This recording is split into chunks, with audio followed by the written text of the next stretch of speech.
பார்த்தீங்கன்னு சொன்னால் இதுலேயும் வந்து 3 ஆடுகள் வந்து கட்டப்பட்டு இருக்கிறது.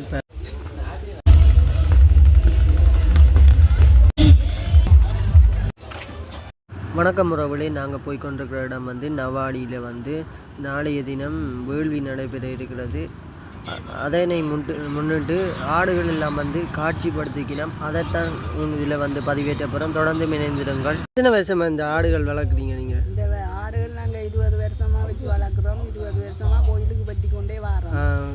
இது ஒரு இந்த வருஷம் எனக்கு வருத்தத்தால் ஆடு வேண்டாம் இல்லை, வளர்க்கவும் இல்லை. இது எங்களுடைய ஆட்டான் குட்டியை நான் ஏலத்திலேயே சும்மா கோயிலுக்கே கொடுக்குறேன். ஐயா தான் என்னை அது விட்டு காசு எடுத்தார் கோயிலுக்கு. அப்படியே நெடுகளும் கொடுக்குறோம். நாங்கள் பிள்ளைகள் துன்பங்கள் வராமல் வருத்தங்கள் வராமல் கோயிலுக்கு நேர்ந்து நெடுக பிடிக்கும். நாங்கள் இதில் வந்ததில் இருந்தே சும்மா கொடுக்குறோம். நாங்கள் ஒவ்வொரு ஆடு இங்கே வளர்த்து வெட்டினாலும் ஏலத்திலேயும் கொடுக்குறோம். நாங்கள் என்னென்னா குழந்தை உஞ்சோட வச்சிருக்கிறவங்கடா பிள்ளைகள் இருக்குது. அதுக்கு ஒரு வருத்தங்கள் வராமல் ஒரு நேர்த்தி தான். நேர்த்தியாக வளர்க்குறீங்க? நேர்த்தியாக தான் வளர்த்து நேர்த்தியாக கொடுக்குறோம். வட்டி பெரிய கிடையாண்டா. இப்போ 4 லட்சத்துக்கு அவிட்டோம்டா அது 3க்கு தான் விற்பினோம். வளர்க்குறதுக்கு எங்களுக்கு நட்டம் தான். சேர்ந்தா அந்த காசு ஐயாவுக்கு வெட்டுற காசை கொடுப்போம். 5000 ரூபா ஒரு கிடா வெட்டு. ஒரு கிடா வெட்டா 5000 ரூபா. 5000 ரூபா காசை கொடுத்துட்டு அதை வெஞ்சால உணர்ந்து விற்பினோம். அதிலேயே வச்சு நட்டத்தில் தான் போகும். அந்த வேண்டின விலை விற்கலாது. நாங்கள் கோயிலுக்கு கண்டபடியாக கொடுக்குறோம். மெனச்சாட்சி கோயிலுக்கு கொடுப்போம். மற்றபடி ஆள் வந்தாலும் நாங்கள் தண்ணியோ சாப்பாடோ நாங்கள் கொடுத்து தான் விடுறது. நாங்கள் எங்களோட மெனம் அப்படித்தான். அதே மாதிரி கோயில்களுக்கும் கொடுக்குறோம். இது அம்மாவை கதைக்கிறீங்க? அம்மா அப்படித்தான் சொல்லுங்க. இதுகளுக்கெல்லாம் சாப்பாடுகள் எல்லாம் என்ன மாதிரி? சாப்பாடுகள் எல்லாம் நாங்கள் எல்லாம் வேண்டி விலைக்கு வைக்கிறது. விட்டு விட்டால் மேய்ஞ்சிட்டு வெறிக்கணும். தாயாக்களோட கிடக்க மேய்ஞ்சிட்டு வெறிக்கணும். குளை வட்டி போட மாட்டோம் விலைக்கு. அவைக்கு குளியல் வட்டி போடணும். வளர்க்குற வைக்கி சாப்பாடு வேண்டி தான் வைக்கவும் வேண்டி வைக்கிறோம். எத்தனை வருஷமாக கிட்டத்தட்ட வளர்க்குறீங்க? நாங்கள் 20 வருஷமாக வளர்க்குறோம் ஆடு. இந்த ஆடுகளும் எங்களுடைய இப்படி ஒன்று ஆட்டை வேண்டி போட்டு அதை பெருப்பிச்சு வளர்த்து கொண்டே இருக்கிறோம். அதில் ஒரு கிடா குட்டிகளோ ஒன்று கொடுப்போம். அப்படியே இன்ட்ரெஸ்ட் ஆகிட்டேன். நெடுகளும் கொடுத்து கொண்டே இருக்கு. சிலர் நீங்கள் சொன்ன மாதிரி ஒரு 100 ரூபா காசு கொடுத்தாலே ஏன் கொடுப்போம்னு யோசிக்கணும். நாங்கள் அப்படி நாங்கள் கோயிலுக்கு கொடுக்க வேணுமென்று தான். எந்த கோயிலுக்கும் மாட்டோம். சைவ கோயிலும் இருக்காங்க. அதுக்கே வருஷம் 30,000 40,000 ஒரு திருவிழா தொடங்கினா கொடுக்குறாரு. அப்படியே கொடுப்பாங்க. கஷ்டப்படுறாங்கலாம் கோயிலுக்கு கொடுப்பாங்களே. கொடுப்பாங்க. வசதியாக இருக்கிறவங்களும் கோயிலுக்கும் கொடுப்பாங்க, ஏழைகளுக்கும் கொடுப்பாங்க. ஏழைகளுக்கும் கொடுப்பாங்க. யார் வந்தாலும் நாங்கள் சாப்பாடோ தண்ணியே கொடுத்து தான் விடுறது. கொடுக்காமல் ஒரு நாள் எங்களோட பிள்ளைகளும் அப்படித்தான். அம்மா சாப்பாடு விடணும்னு சொல்லிட்டீங்கன்னா அப்படி அப்படித்தான் எங்களோட மேடம்.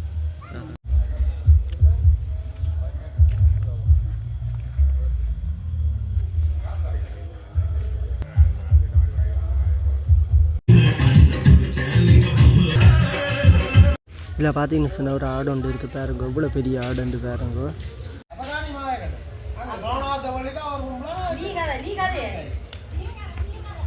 ஐயா வணக்கம். ஐயா வணக்கம். இது எவ்வளோ காலமாக வளர்த்து கொண்டு வரீங்க? நான் ஒரு 30 வருஷம் கூடும். இதுகளுக்கெல்லாம் என்ன மாதிரி சாப்பாடுகள் எல்லாம் என்ன மாதிரி? சாப்பாடு கடையில் வேண்டது. வெள்ளை புண்ணாக்கு, வெள்ளக்கூடு, அரிசி. நாங்கள் சாப்பிடாத சாப்பாடு வைப்பேன். உளுந்து. நீங்கள் எத்தனை ஆடுகள் வெட்டி இருப்பீங்க?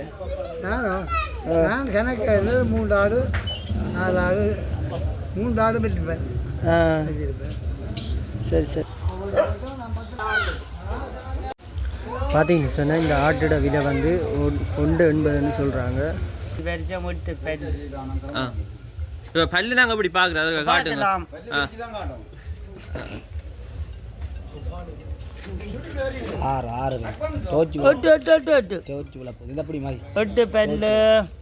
கடையோட 8 பல்லு கையில் கடிக்காதோ? கடிக்காது. கொடுப்புக்கான் பல்லு. Okay okay. 8 பல்லு. போன வருஷம் வேறு விளக்கிட்டு அவருக்கு கால் முறிஞ்சபடியால் திரும்பி அங்கே நின்றவர். போன வருஷம் வெட்டு வேண்ட வேண்டியால். அப்போ ஆட்டு கீழ் பல்லு மட்டும்தான் இருக்கு. Okay okay. மேல் பல்லு இருக்கு? மேலே இல்லை. சுவாடோ 2. Okay okay okay. மாடு சுவாடோ 2.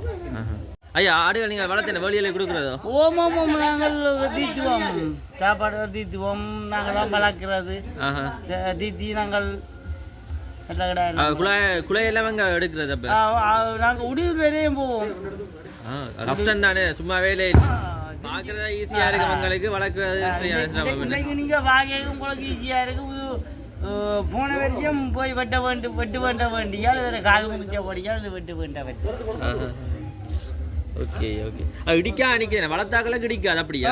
நான் வளர்க்கையில் இது இந்த மகன் தான், அது எங்களுக்கு உறவு, அதுதான் கிட. அது ஆடு இல்லாதபடியால் இந்த கிடா வெட்டப்படவில்லை.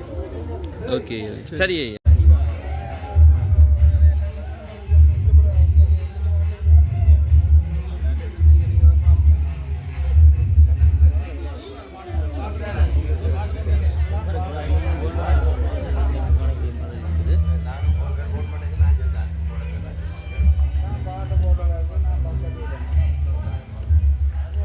பார்த்தீங்கன்னு சொன்னால் இதில் வந்து 3 ஆடுகள் வந்து கட்டப்பட்டிருக்கிறது. பாருங்க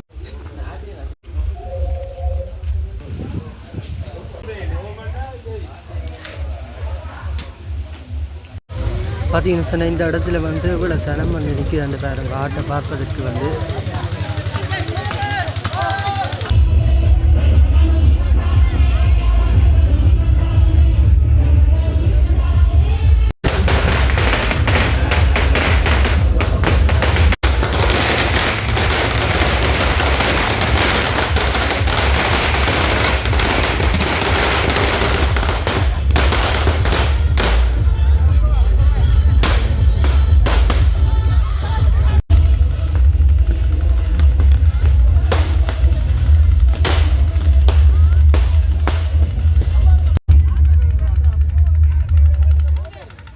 பார்த்தீங்கன்னு சொன்னால் இல்லாமல் வந்து 3 ஆடு வந்து கட்டியிருக்கணும்.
வளர்ப்பான்னு சொன்னால் ஒரு 3 மாதம் வளர்ப்பாண்டு உங்களுக்கு ரொம்ப வளர்க்குற ஆசை வந்தது. ஆடு வளர்க்குற ஆசை, ஆடு வளர்க்கணுன்ற ஆசைன்ட்டு அப்படி தானாக வந்ததுன்னா சும்மா பார்வையிட தான் ஆசை வந்தது.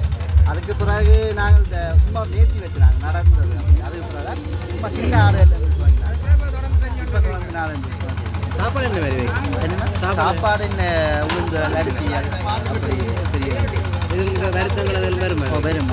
அதுக்கெல்லாம் தமிழ் வைத்தியம் தான், சும்மா மருந்து அது எல்லாரும் சில பேர் கூப்பிடுவோம். நாங்கள் எல்லாரும் சில இடங்களில் அந்த ஆடு வேள்வி கட்டையில் சாகுறோம். அது அது அந்த கூடுதலாக என்னென்னு சொல்கிறோம், அதுக்கு ஒன்று நேர்த்தி பிரச்சனையாக இருக்குது, இல்லாத குற்றம் முறையாக இருக்கலாம். இல்லை ஆட்டுக்கு எதுவும் கட்டையிலது இப்போ நாங்கள் இது விட்டால் கூட ஒரு 10 நாள் 15 நாள் நிற்பார். அது ஏன்னா அவர் அந்த காலப்பகுதி முடியுது. நாங்கள் கொடுக்குற சாப்பாடு கூட தானே, அப்போ அவரால் அவ்வளோ அந்த அது வாழ்வு முடியுது. அதனால் சில பேர் கூட பறிக்கி விட்டாலும் அந்த பிரச்சனை இருக்குது. பார்த்தீங்கன்னு சொன்னால் இதிலேயும் ஒரு வீட்டில் வந்து ஆடுகள் கட்டப்பட்டிருக்கிறது. அதையும் போய் பார்ப்போம் என்ன மாதிரி இருக்குது.